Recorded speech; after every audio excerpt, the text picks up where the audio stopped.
தாண்டி எங்கேயும் வந்து இது மாதிரி சித்தர்கள், தேவர்கள், பரந்தாமன், சிவபெருமான், கணங்கள் எல்லாம் வந்து பேசக்கூடிய அமைப்பு, ஒரு ஆற்றல், ஒரு வல்லமை, வலிமை என்னாலும் சொல்லிக்கலாம். இந்த மாதிரி ஒரு நிகழ்வு இகலோகத்தில் நம்ம எங்கேயும் பார்க்க முடியாது. அற்புதமான முறையில் இன்னைக்கு வந்து பரந்தாமன் வந்து அகத்தியர் வந்து 2 பேரும் ஒன்றோடு ஒன்று கலந்து ஆற்றிய உயர்வான உரை, அற்புதமான உரை கேட்டு மகிழ்ச்சியான நிலையில் அமர்ந்திருக்கீங்க எல்லாரும்.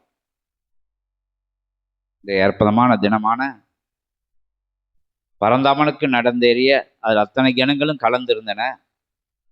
பிரபஞ்ச திவ்ய தேசமா திகழ்ந்தது. இன்னைக்கு அற்புதமான தலம் அது. அதிகாலை பிரம்மமுகூர்த்த வேலை முதல் அற்புதமாக நடந்தேறி, சிறந்தேறி, உயர்ந்தேறி, வளர்ந்தேறி, உயர் சச்சங்க நிலையில் அகத்திய பெருமான் உட்கார்ந்துருக்காங்க. ஞான சம்பந்தப்பட்ட வினாக்களை அகத்திய பெருமான் திருவாயில இருந்து கேட்கறதுக்கு உண்டான தவத்தில் கண்ட காட்சிகள், உயர்வான விஷயங்களை எல்லாம் முதல்ல கேட்டு தெரிஞ்சுக்கிட்டு அதற்கு பிறகு இகலோகத்தில் இருக்கக்கூடிய விஷயங்களை கேட்டு தெரிஞ்சுக்கிறோம். ஓம் அகதீஷாய நமக. அகத்தியமே ஜெயம், ஆனந்தமே அகத்தியம். கட் பண்ணி எடுத்துக்கணும்.